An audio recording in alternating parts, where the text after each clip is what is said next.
Good morning, students. Today's lecture is again based on gastrulation, but today we are going to study gastrulation in aves and mammals. In the earlier lecture, we had studied about gastrulation in amphibians. जब हम gastrulation in amphibia कर रहे थे students, तो जो animal है जिस पे स्टडी किया गया है सबसे ज़्यादा एम्फीबियंस में, वो है जीनोपस. हमने गैस्ट्रुलेशन इन एम्फीबियंस में मॉडल एनिमल के तौर पर जीनोपस लिया था और उसमें हमने कुछ टर्म्स स्टडी की थी, जैसे न्यूकूप सेंटर था, dorsal lip of blastopore, grey क्रिसेंटेरिया, कॉर्टिकल रोटेशन, वो सब हमें याद रखनी थी. जब हम gastrulation in aves and mammals करेंगे तो स्टूडेंट्स हमें एक बात अपने दिमाग में रखनी है कि दोनों एव्स एंड मैमल्स रेप्टाइल्स में से ओरिजिनेट हुए हैं. That means gastrulation in reptiles, Aves, mammals में सिमिलैरिटीज़ होनी चाहिए. और यहाँ जो हम इम्पॉर्टेंट टर्म जिसका हम बार बार जिक्र करेंगे, that would be primitive streak. Primitive streak नाम की कोई स्ट्रक्चर एम्फीबियंस में हमने नहीं पढ़ा कि बना. हालांकि देर आर एक्सेप्शन, एक दो सैलेमेंडर्स की स्पीशीज़ में प्रिमिटिव स्ट्रीक बनता है, but on a general note जब भी हम गैस्ट्रुलेशन इन एम्फीबियंस बोलेंगे तो वहाँ हम प्रिमिटिव स्ट्रीक का जिक्र नहीं करते हैं. So let's start today with gastrulation in aves and mammals. हमें ये याद रखना है स्टूडेंट्स कि फर्स्ट पॉइंट में जैसे मैं आपको बता रही हूँ कि चिक एम्ब्रियोज में अर्ली क्लीवेज के दौरान एक एरिया ओपेका और एरिया पेल्यूसिडा बनती है. ये दो एरियाज़ बनती हैं, एरियाज ओपेका एंड एरिया पेल्यूसिडा. ये दोनों ही एरियाज ब्लास्टोडर्म के डीप सेल्स में से बनती हैं. जो सेंट्रल ब्लास्टोडर्म होता है वो एरिया पेल्यूसिडा बनाता है और एरिया पेल्यूसिडा में से एक्चुअल एम्ब्रियो बनता है, जबकि जो पेरिफेरी का ब्लास्टोडर्म होता है वो एरिया ओपेका बनाता है और एरिया ओपेका में से एक्स्ट्रा एम्ब्रियोनिक मेम्ब्रेन्स बनती हैं. तो एरिया पेल्यूसिडा में से मेन एम्ब्रियो बनेगा और एरिया ओपेका में से एक्स्ट्रा एम्ब्रियोनिक मेम्ब्रेन्स. इन दोनों एरियाज़ के बीच में एक मार्जिनल जोन होता है. क्योंकि हमें पता है कि एव्स में जो एग होता है उसमें अमाउंट ऑफ योग बहुत ज़्यादा होती है, टीलोलेसिथल एग होता है. तो क्योंकि योग बहुत ज़्यादा है तो ब्लास्टोडर्म जिसमें से ये एरिया पेल्यूसिडा और एरिया ओपेका बन रही है, इसके और योग के बीच में एक सब जर्मिनल कैविटी बनती है. क्योंकि एरिया पेल्यूसिडा में से पूरा एम्ब्रियो बनता है तो हमें डिटेल में एरिया पेल्यूसिडा के बारे में पढ़ना है.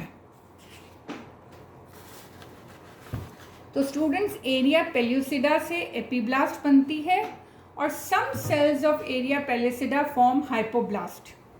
Again you have to remember कि एपीब्लास्ट में से ही पूरा एम्ब्रियो बनता है और हाइपोब्लास्ट में से एक्सटर्नल मेम्ब्रेन्स बनती हैं. अब जैसा मैंने आपको पहले समझाया था students, one of the most important feature of gastrulation of aves and mammals is that there is the development of primitive streak. तो ये देखना है हमें कि प्रिमिटिव स्ट्रीक क्या होता है और कहाँ से बनता है. Primitive streak is the major structural characteristic of avian, reptilian and mammalian gastrulation.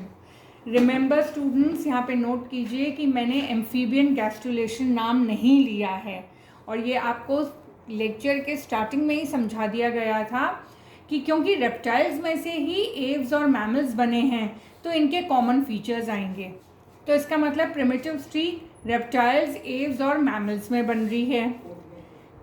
अब एम्फीबियन गैस्ट्रुलेशन जब हमने किया था तो उसमें हमने देखा था कि गैस्ट्रुलेशन स्टार्ट हो रहा था मार्जिनल जोन से, और वो मार्जिनल जोन स्टूडेंट्स कहाँ पे था? एम्ब्रियो के एकदम सेंटर में, इक्वेटर पर. जबकि यहाँ हम देख रहे हैं कि जो भी हमारा प्रिमिटिव स्ट्रीक बन रहा है वो पोस्टीरियर मार्जिनल रीजन में है. I am emphasising again students, क्योंकि आपको डिफरेंसेस एंड सिमिलैरिटीज़ दोनों पढ़नी हैं. तो ये पहला डिफरेंस आ गया यहाँ पे कि एम्फीबिया में जो गैस्ट्रुलेशन था वो मिडिल में से शुरू हो रहा था, एम्ब्रियो के इक्वेटर पे जो मार्जिनल जोन था.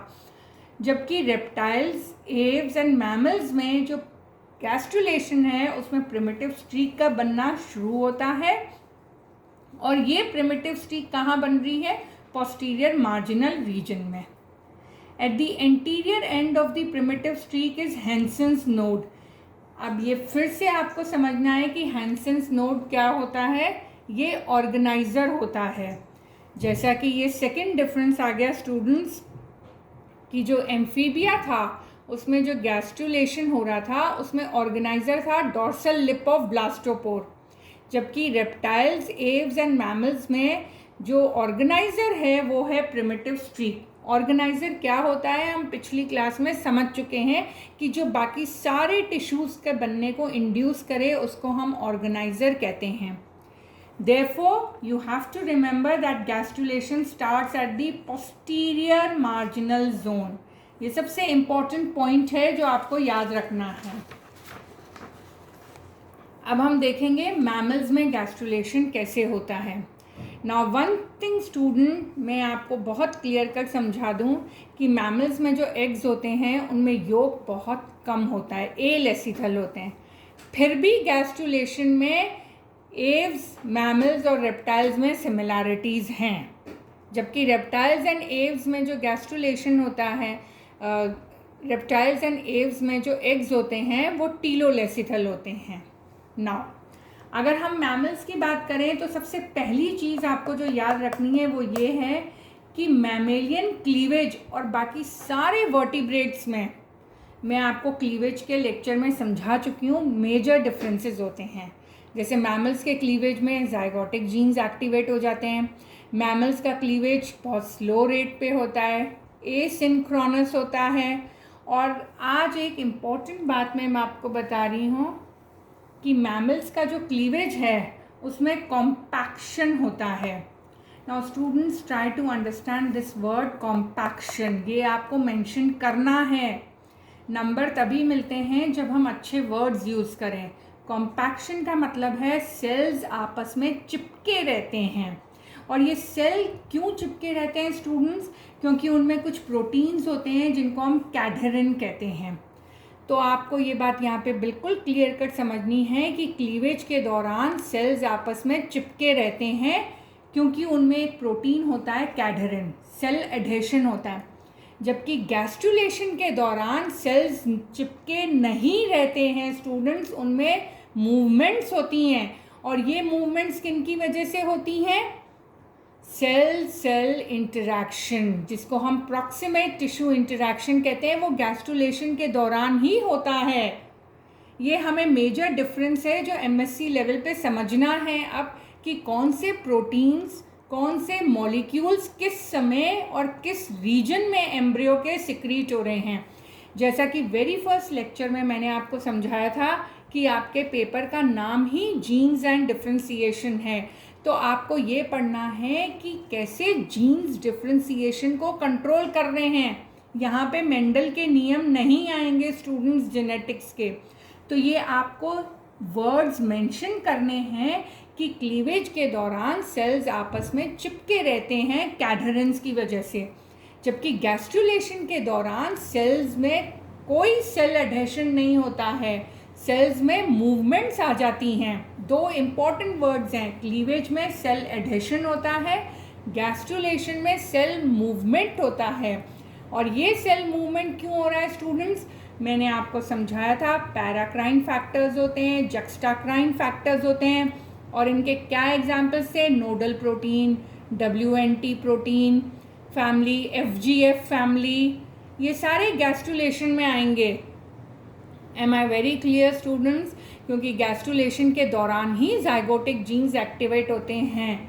केवल मैमल्स में क्लीवेज के दौरान जाइगोटिक जीन्स एक्टिवेट होते हैं. Now next point, gastrular movements are similar in reptiles, birds and mammals even though mammals have alecithal eggs. ये मैं आपको पहले ही समझा चुकी हूँ. गैस्ट्रुलेशन, ये रिमेंबर रखना है स्टूडेंट्स आपको कि रेप्टाइल्स, एव्स एंड मैमल्स में gastrulation posterior end of the embryo में शुरू होता है. दैट मीन्स जो हमारी 3 बॉडी एक्सिस होती हैं, एंटीरियर, पोस्टीरियर, डॉर्सल वेंट्रल और लेफ्ट राइट, उसमें जो मेजर एक्सिस है हमारी एंटीरियर पोस्टीरियर, उसके बनने के लिए ग्रेविटी एक इम्पॉर्टेंट रोल है. ग्रेविटी कैसे इंपॉर्टेंट रोल प्ले कर रही है स्टूडेंट्स, क्योंकि हमेशा anterior posterior axis, primitive streak का बनना ही एंटीरियर पोस्टीरियर एक्सिस को मार्क करता है, तो वो हमेशा पोस्टीरियर एंड पे ही शुरू हो रहा है। तो gravity is playing an important role in the formation of anterior posterior axis. ठीक है, next point students, in gastrulation mesodermal and endodermal cells, मैं बार बार आपको कह रही हूँ, क्लीवेज के दौरान कैडहेरिन प्रोटीन की वजह से सेल्स चिपके रहते हैं। गैस्ट्रुलेशन में जब सेल्स का मूवमेंट होता है तो कैडहेरिन प्रोटीन वो लूज करेंगे, और क्योंकि वो कैडहेरिन प्रोटीन लूज कर रहे हैं तो अब सेल आपस में चिपके नहीं रहेंगे, इसलिए इंडिविजुअल सेल्स का माइग्रेशन होता है एम्ब्रियो में। एंड रिमेंबर स्टूडेंट्स, जब इंडिविजुअल सेल्स का माइग्रेशन होता है एम्ब्रियो में तो उसको कौन सी मूवमेंट कहते हैं हम? इंग्रेशन। अगर एक एक सेल का मूवमेंट हो रहा है एम्बोली में, एम्बोली कब होती है? जब मीजोडर्मल और एंडोडर्मल सेल्स एम्ब्रियो के अंदर माइग्रेट करें। एपिबोली क्या होती है? जब एक्टोडर्मल सेल्स एम्ब्रियो के ऊपर स्प्रेड करें। और एम्बोली 4 तरीके से होती है, इन्वेजिनेशन, इन्वोल्यूशन, डिलैमिनेशन और इंग्रेशन। जब हम एव्स और मैमल्स में देखते हैं तो वहाँ पे मेन एम्बोली जो होती है वो इंग्रेशन होती है। अब आप इसको भी याद रखिए। और एम्फीबिया में जब हम इंटरनल मूवमेंट पढ़ रहे थे एम्बोली, उसमें इन्वेजिनेशन एंड इन्वोल्यूशन मेन था। नाउ द मेजर डिफरेंस अब फिर से क्या आ रहा है कि मैमेलियन एम्ब्रियो में स्टूडेंट्स 2 सिग्नलिंग सेंटर्स होते हैं। ये अगेन एक मेजर डिफरेंस है। हमने अभी तक पढ़ा था कि एम्फीबियंस में एक ऑर्गेनाइजर होता है और एक उस ऑर्गेनाइजर को जो इंड्यूस कर रहा है वो न्यूकूप सेंटर होता है। एव्स में हमने पढ़ा स्टूडेंट्स की हेंसन्स नोड जो होता है वो ऑर्गेनाइजर होता है। अब मैमल्स में क्या डिफरेंस आ गया स्टूडेंट्स की यहाँ पे 2 सिग्नलिंग सेंटर्स हैं। एक तो नोड में ही है जैसे चिक में होता है, और दूसरा सिग्नलिंग सेंटर जो मैमल्स की पिक्यूलर कैरेक्टरिस्टिक फीचर है वो है AVE। AVE का मतलब है anterior visceral endoderm. Anterior visceral endoderm is equivalent to chick hypoblast. तो मैमल्स में आपको याद रखना है 2 सिग्नलिंग सेंटर्स होते हैं। अब इन 2 सिग्नलिंग सेंटर्स का स्टूडेंट्स क्या क्या काम होता है ये समझेंगे हम। जो पहला सिग्नलिंग सेंटर है नोड, वो तो पूरी बॉडी बनाएगा, और इस नोड के साथ मिलके जो दूसरा सिग्नलिंग सेंटर होता है AVE, ये दोनों मिलके एंटीरियर रीजन बनाएंगे। You have to remember students कि मैमल्स में एंटीरियर रीजन बहुत इंपॉर्टेंट है, ब्रेन का डेवलपमेंट वहाँ पे हो रहा है, इसलिए 2 सिग्नलिंग सेंटर हैं। अब जो 3 बॉडी एक्सिस बन रही हैं स्टूडेंट्स, उनमें हम देखेंगे कौन कौन से प्रोटीन के ग्रेडियंट्स आ रहे हैं, कौन कौन सी जीन्स की फैमिलीज आ रही हैं। This is very important. Again I am emphasising students कि ये बहुत इम्पॉर्टेंट है। आपको ये मेंशन करना है कि कौन से प्रोटीन मॉलिक्यूल्स कब आ रहे हैं और कौन से रीजन में आ रहे हैं। तो क्योंकि मैमल्स में एंटीरियर पोस्टीरियर एक्सिस मेन है, रेप्टाइल्स टू मैमल्स में पहले बनी एंटीरियर पोस्टीरियर एक्सिस रही है, जबकि फ्रॉग में हमने देखा एम्फीबिया में पहले डॉर्सल वेंट्रल एक्सिस मार्क हो रही है। तो एंटीरियर पोस्टीरियर एक्सिस में आपके पास ग्रेडियंट है WNT, BMP एंड FGF के। इन तीनों के gradient are highest in the posterior region of embryo.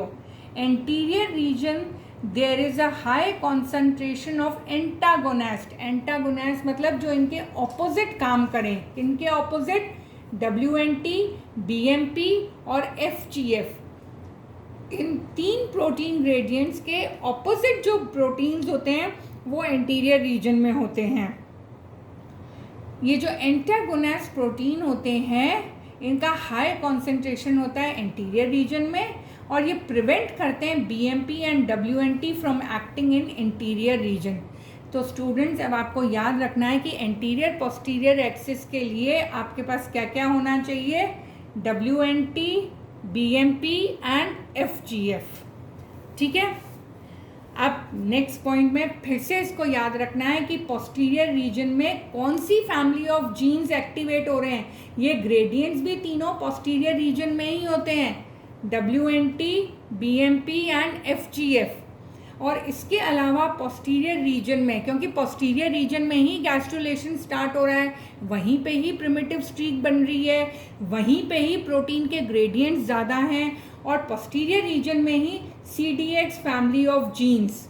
CDX, इस पर बहुत बार क्वेश्चन आ चुका है स्टूडेंट्स। ये जो मैंने हॉक्स जीन्स लिख रखा है, इस पर हर साल क्वेश्चन आता है, तो इसे आपको मगअप करना है। यू हैव टू लिटरली इसको रटना है आपको। पोस्टीरियर रीजन में आपके पास आता है CDX फैमिली ऑफ जीन्स, जिनको हम कहते हैं कॉर्डल रिलेटेड जीन्स, वो एक्टिव होते हैं। और फिर ये CDX family of genes Hox genes को एक्टिवेट करते हैं। ये जो हॉक्स जीन्स होते हैं, इनके बारे में हमको डिटेल में पढ़ना है, क्योंकि इन पे हर साल क्वेश्चंस आते हैं, तो ये तो हम डिटेल में पढ़ेंगे। अभी आपको ये याद रखना है कि जो पोस्टीरियर एंड है उसमें ही गैस्ट्रुलेशन शुरू हो रहा है। वहाँ पे 3 टाइप ऑफ प्रोटीन्स हैं, WNT, BMP और FGF। इसके अलावा CDX फैमिली ऑफ जीन्स भी पोस्टीरियर रीजन में है। अब आते हैं हम दूसरी एक्सिस पे, जिसको हम कहते हैं dorsal ventral axis. Dorsal ventral axis के बारे में बहुत कम पता है कि कैसे इस एक्सिस का डेवलपमेंट हो रहा है मैमल्स में। अब डॉर्सल साइड कौन सा होता है और वेंट्रल साइड कौन सा होता है, ये हम समझेंगे। डॉर्सल साइड जो इनर सेल मास होता है, जिसमें से पूरा एम्ब्रियो बन रहा है मैमल्स में। चिक में पूरा एम्ब्रियो बन रहा है एरिया पेलिसुडा की एपीब्लास्ट में से, और मैमल्स में पूरा एम्ब्रियो बन रहा है इनर सेल मास में से। ये जो इनर मास सेल के सेल्स होते हैं, ये कांटेक्ट में होते हैं ट्रोफोब्लास्ट एंड एमनियोटिक कैविटी की। ये डॉर्सल साइड होता है, और इसका जो ऑपोजिट साइड होता है वो होता है वेंट्रल। लेफ्ट राइट एक्सिस के लिए आपको पता है कि लेफ्ट हैंड साइड पे नोडल प्रोटीन का ग्रेडियंट होता है, और ये नोडल प्रोटीन का ग्रेडियंट जो होता है वो PIT-X2 ट्रांसक्रिप्शन फैक्टर्स को एक्टिवेट करता है। सो टू समराइज स्टूडेंट, सिमिलैरिटीज क्या क्या हैं सारे वर्टिब्रेट्स में, ये समझना है आपको, वेरी इंपॉर्टेंट। सिमिलैरिटीज ये है कि पूरे वर्टिब्रेट्स में जो मॉलिक्यूल्स होते हैं वो सेम होते हैं। पूरी वर्टिब्रेट्स में, यानी right from fish to mammals, जो मॉलिक्यूल्स हैं, जो प्रोटीन्स हैं जिनकी वजह से गैस्ट्रुलेशन हो रहा है, वो सब सेम हैं। जैसे आपको समझना है कि डॉर्सल वेंट्रल एक्सिस के लिए नोडल प्रोटीन है, लेफ्ट राइट एक्सिस के लिए भी नोडल प्रोटीन है जो कि लेफ्ट साइड पे सिक्रीट होता है, पर उसके साथ साथ PIT-X2 ट्रांसक्रिप्शन फैक्टर भी है। अब डिफरेंस कहाँ आता है स्टूडेंट्स? फिश और एम्फीबिया में मैटरनल जीन्स जो हैं वो इंड्यूस करते हैं नोडल को, वेयरएज इन चिक WNT and VG1 induce nodal in posterior marginal zone.